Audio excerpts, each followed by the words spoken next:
ലഡാക്കിലെ സമാധാന പാതയിലേക്ക് എത്തിക്കാനുള്ള ശ്രമങ്ങൾ തുടർന്ന് കേന്ദ്ര സർക്കാർ.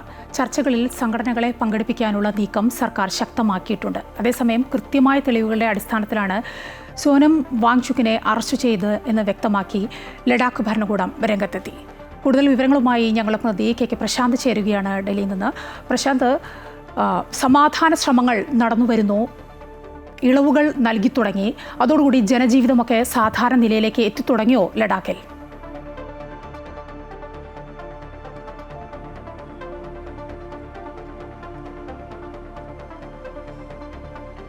മായ, ഇന്നു മുതലാണ് ലഡാക്കിൽ ഇളവുകൾ നടപ്പിലാക്കി തുടങ്ങുന്നത്. സാധാരണ നിലയിലേക്ക് വരുന്ന മണിക്കൂറുകളിലേക്ക് ലഡാക്കിലെ ജീവിതം എത്തുമെന്ന് തന്നെയാണ് എല്ലാവരും പ്രതീക്ഷിക്കുന്നതിന് ആവശ്യമായ നടപടികൾ, സുരക്ഷാ സംവിധാനങ്ങളെല്ലാം തന്നെ ലഡാക്ക് ഭരണകൂടം ഉറപ്പാക്കിയിട്ടുണ്ട്. കേന്ദ്ര നിരീക്ഷകർ നേരത്തെ സ്ഥലത്തെത്തി കാര്യങ്ങൾ സംബന്ധിച്ച കൃത്യമായ റിപ്പോർട്ട് ആഭ്യന്തര മന്ത്രാലയത്തിന് നൽകിയിരുന്നു. ഇതിന്റെ അടിസ്ഥാനത്തിലാണ് ഇത്തരമൊരു നീക്കത്തിലേക്ക് എത്തിയത്. കൂടുതൽ ദിവസങ്ങൾ നിയന്ത്രണം തുടരുന്നത് സമാധാനത്തിലേക്ക് എത്താൻ സമയമെടുക്കും എന്ന നിലയിലേക്ക് കാര്യങ്ങൾ മാറിയതുകൊണ്ട് തന്നെയാണ് നിയന്ത്രണങ്ങൾ പിൻവലിച്ചുകൊണ്ടുള്ള നീക്കങ്ങളിലേക്ക് എത്തിയത്. അതേസമയം തന്നെ എന്തിന്റെ പേരിലായാലും ജനജീവിതം സ്തംഭിച്ചുകൊണ്ടോ അല്ലെങ്കിൽ വലിയ രീതിയിലുള്ള പ്രതിഷേധങ്ങൾ തെരുവിലേക്ക് എത്തിച്ചുകൊണ്ടോ മുന്നോട്ട് പോകാൻ അനുവദിക്കില്ല എന്ന് ജമ്മു കാശ്മീർ മുഖ്യമന്ത്രി അടക്കം വ്യക്തമാക്കുന്ന ഒരു സാഹചര്യം ഇപ്പോൾ നിലവിലുണ്ട്. കേന്ദ്ര സർക്കാരും സ്ഥിതിഗതികൾ വിശദമായി തന്നെ പരിശോധിച്ചു വരികയാണ്. ഇതിൽ ഏറ്റവും പ്രധാനപ്പെട്ട കാര്യമെന്ന് പറയുന്നത് അടുത്ത ദിവസം 7-ാം തീയതിയാണ് ലഡാക്കിലെ വിഷയങ്ങളുമായി ബന്ധപ്പെട്ടുള്ള ചർച്ച കേന്ദ്ര സർക്കാർ വെച്ചിരിക്കുന്നത്. പക്ഷേ അവിടേക്ക് എത്തരത്തിൽ ഈ സംഘടനകൾ, പ്രത്യേകിച്ച് ലേ അപ്പെക്സ് ബോഡിയും അതുപോലെ തന്നെ ഡെമോക്രാറ്റിക് അലയൻസും ലഡാക്ക് ഡെമോക്രാറ്റിക് അലയൻസും എത്തുമോ എന്നുള്ളതാണ് പ്രധാനപ്പെട്ട കാര്യം. ലേ അപ്പെക്സ് ബോഡി ഏതായാലും ചർച്ച ബഹിഷ്കരിക്കുന്നുവെന്ന് വ്യക്തമാക്കിയിട്ടുണ്ട്. പക്ഷേ ഈ ലഡാക്ക് ഡെമോക്രാറ്റിക് അലയൻസ് അക്കാര്യത്തിൽ കൃത്യമായ ഒരു നിലപാട് വ്യക്തമാക്കിയിട്ടുണ്ട്. പക്ഷേ ഈ രണ്ട് സംഘടനകളെയും പൂർണ്ണമായും പങ്കെടുപ്പിക്കാനുള്ള നീക്കമാണ് ഇപ്പോൾ കേന്ദ്ര സർക്കാരിന്റെ ഭാഗത്ത് നിന്ന് ഉണ്ടാക്കിയിട്ടുള്ളത്.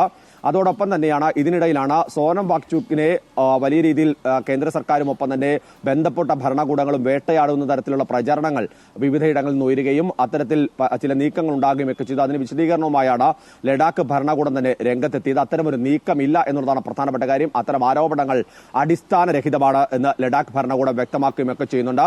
മാത്രമല്ല, വിദേശ സംഭാവന ചട്ടത്തിന്റെ ലംഘനം ഉണ്ടായിട്ടുണ്ട്. ആ നിയമവുമായി ബന്ധപ്പെട്ട ലംഘനങ്ങൾ സോനം വാങ്ചുക്കിന്റെ സംഘടനയും അദ്ദേഹത്തിന്റെ ഭാഗത്തുനിന്നും ഒക്കെ തന്നെ ഉണ്ടായിട്ടുണ്ട്. അത് കൃത്യമായി തന്നെ നേരത്തെ പറഞ്ഞതുമാണ്. അക്കാര്യത്തിൽ വ്യക്തമായ മറുപടി പറയാൻ അല്ലെങ്കിൽ നൽകാൻ സോനം വാങ്ചുക്ക് തയ്യാറായിട്ടില്ല. അതിന്റെ അടിസ്ഥാനത്തിലുള്ള നടപടികളാണ് FCRA ചട്ടവുമായി ബന്ധപ്പെട്ട മുന്നോട്ട് പോകുന്നത്. അതിനപ്പുറത്തേക്ക് ഒരു തരത്തിലുള്ള വേട്ടയാടലോ മാത്രമല്ല, ഈ സംഘർഷം വ്യാപിപ്പിക്കുന്നതിന് സോനം വാങ്ചുക്കിന്റെ ഭാഗത്തുനിന്ന് ചില പ്രതികരണങ്ങൾ ഉണ്ടായിട്ടുണ്ട്. നേരത്തെയും പ്രകോപനപരമായ ചില വാക്കുകൾ അദ്ദേഹത്തിന്റെ ഭാഗത്തുനിന്ന് നിലപാടുകൾ മുന്നോട്ട് വന്നിരുന്നു. ഇതിന്റെ അടിസ്ഥാനത്തിലാണ് വലിയ രീതിയിലുള്ള പ്രകോപനത്തിലേക്കും പ്രതിഷേധത്തിലേക്കും കാര്യങ്ങൾ പോയത്.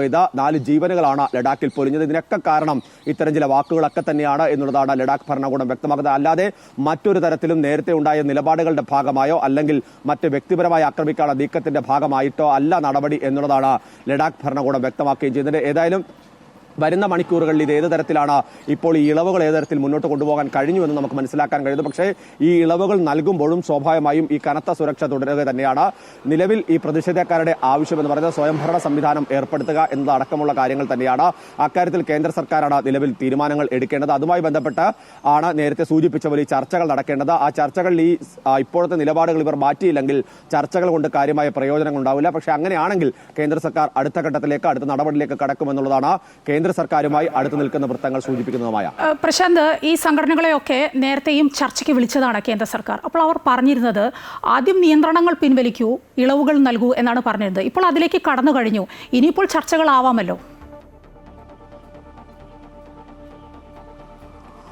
പക്ഷെ അവരുടെ പ്രധാനപ്പെട്ട വിഷയമെന്ന് പറയുന്നത് അവിടെ നിൽക്കുന്ന നിയന്ത്രണങ്ങൾ ഒഴിവാക്കുക എന്നുള്ളത് അവർ ആദ്യഘട്ടത്തിൽ ഉന്നയിച്ച ആവശ്യം മാത്രമാണ്. പക്ഷെ അതിനപ്പുറത്തേക്ക് അവർ മുന്നോട്ട് വെക്കുന്ന ചില ആവശ്യങ്ങളുണ്ട്. പ്രത്യേകിച്ച് സ്വയംഭരണ സംവിധാനം ഉണ്ടാകണം, പ്രത്യേക നിയമ പരിരക്ഷ ഉറപ്പാക്കണം. അങ്ങനെ അതോടൊപ്പം തന്നെ ലഡാക്കിലെ നിയമനങ്ങളിൽ, സർക്കാർ നിയമങ്ങളിലടക്കം ലഡാക്കിലെ ആളുകൾക്ക് സംവരണം ഏർപ്പെടുത്തണം. ഇങ്ങനെ നിരവധിയായ ആവശ്യങ്ങളുണ്ട്. പക്ഷെ നമുക്കറിയാം ജമ്മു കാശ്മീരിലെ പ്രത്യേക പദവി എടുത്തു കളഞ്ഞതിന് ശേഷം ഉണ്ടായ നീക്കങ്ങളൊക്കെ നമ്മൾ കണ്ടതാണ്. അത്തരമൊരു സാഹചര്യത്തിൽ ലഡാക്കിന് മാത്രമായി ചില പ്രത്യേക പരിമിതികൾ, അവകാശങ്ങൾ കൊടുക്കുന്നത് എത്രത്തിൽ പ്രായോഗികമാണ് എന്നുള്ളതാണ്. അതിന്റെ നിയമോശങ്ങളടക്കം കേന്ദ്ര സർക്കാർ പരിശോധിക്കുന്നുണ്ട്. അതുകൊണ്ട് തന്നെ അത്തരം കാര്യങ്ങളിലേക്ക് മാത്രമായി ചർച്ച നീട്ടുന്നതിനോട് കേന്ദ്ര സർക്കാരിന് ചില വിയോജിപ്പുകളുണ്ട്. അതുകൊണ്ട് തന്നെ നിലവിലെ സാഹചര്യത്തിൽ, ഇപ്പോഴത്തെ സാഹചര്യം നേരത്തെ മായ സൂചിപ്പിച്ച പോലെ തന്നെ ഈ ഇളവുകൾ വരുത്തിയത് കൊണ്ട് തന്നെ നേരത്തെ ഉന്നയിച്ച ആവശ്യങ്ങളിൽ പ്രധാനപ്പെട്ടത് അംഗീകരിച്ചു. അതുകൊണ്ട് ചർച്ചയിലേക്ക് പങ്കെടുക്കണം, ബാക്കി പ്രശ്നങ്ങൾ ചർച്ച ചെയ്ത് പരിഹരിക്കാം എന്നുള്ളതാണ് പ്രധാനപ്പെട്ട കാര്യം. ഈ പ്രധാന ചർച്ചയ്ക്ക് മുന്നോടിയായി തന്നെ ചില നീക്കങ്ങൾ കേന്ദ്ര സർക്കാർ നടത്തുകയും ഇത്തരം പ്രതിനിധികളെ ചർച്ചയ്ക്ക് വിളിക്കുകയും ഒക്കെ ചെയ്തിരുന്നു. ആ ചർച്ചയിൽ ചർച്ചയിൽ നിന്നാണ് ഇവരെല്ലാം തന്നെ വിട്ടുനിൽക്കുന്ന സാഹചര്യം ഉണ്ടായത്. ഏതും ലേ അപ്പക്സ് ബോഡി ഈ ചർച്ചയിൽ പങ്കെടുക്കില്ല എന്നാണ് ഇതുവരെ വ്യക്തമാക്കിയിട്ടുള്ളത്. ഇനി മറ്റു തരത്തിൽ ഇപ്പോൾ ഇളവുകൾ പ്രഖ്യാപിച്ച തരത്തിൽ സാഹചര്യത്തിൽ ഏതെങ്കിലും തരത്തിലുള്ള നീക്കങ്ങൾ അവരുടെ ഭാഗത്ത് ഉണ്ടാകുമോ എന്നുള്ളതാണ് പ്രധാനമായും ഉറ്റുനോക്കുന്നത്. ഏതായാലും അതീവ സുരക്ഷയിൽ തന്നെയാണ് താഴ്വരയുടെ പ്രദേശങ്ങളെല്ലാം തന്നെ മുന്നോട്ട് പോകുന്നത്.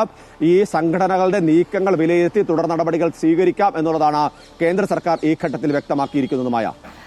പ്രശാന്താണ് വിവരങ്ങൾ നൽകിക്കൊണ്ടിരുന്നത്.